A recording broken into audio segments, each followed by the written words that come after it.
JSPL देवछर गणधारणा 4 दिन को पूरा निजर न्याय्य दाबी नहीं आज को प्राय 4 दिन है दिन राति एक करी जेएसपीएल कारखानार मुख्य फाटक निकट में हजार हजार ट्रक मालिक धारणा बसी देखा मिलूँ। धारणा आज की 4 दिन रे पहुंची आशा करा आमे कि यथाशीघ्र यार समाधान हेले निश्चित गाड़ी मालिक माने उपकृत हेबे।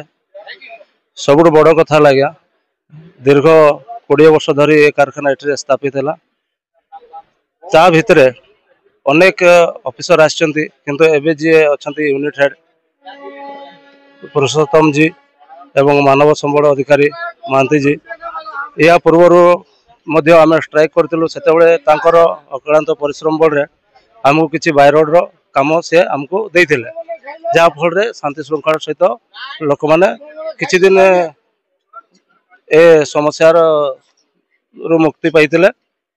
वर्तमान जेबेटो ए बाय रोड प्रोग्राम बंद हो जाइए लोक मानकर असुविधा नहीं नथिबा स्थिति रे पहुंची आमे आशा करूछु सरकार एवं कंपनी पाखरो कि यार समाधान निश्चित यथाशीघ्र हो। सूचना अनुसार केन्दुझर जिलार समस्त ट्रक मालिक संघर कर्मकर्ता जेएसपीएल कारखाना बाहरुथिबा आयरन प्लेट बा लुहा गुली विभिन्न अंचल को ट्रेन जोगे परिवहन करा जाउछि।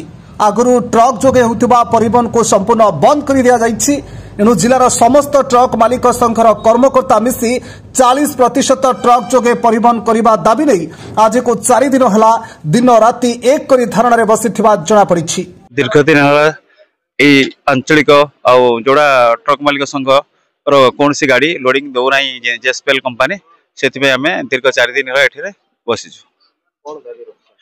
आमको बाय रोड 40% परिवहन सुविधा दि जाए बोली ना प्रशासन तरफ किसी आलोचना हो नहीं कि प्लांट तरफ कौन से आम पाक आलोचना करने आसी ना अनिर्दिष्ट काल जिते दिन पर्यंत आम दाबी पूरण नहीं आम से दिन सारी बसतु। Bureau report GSP Odia. Hey there. Subscribe to my channel and also press this bell icon.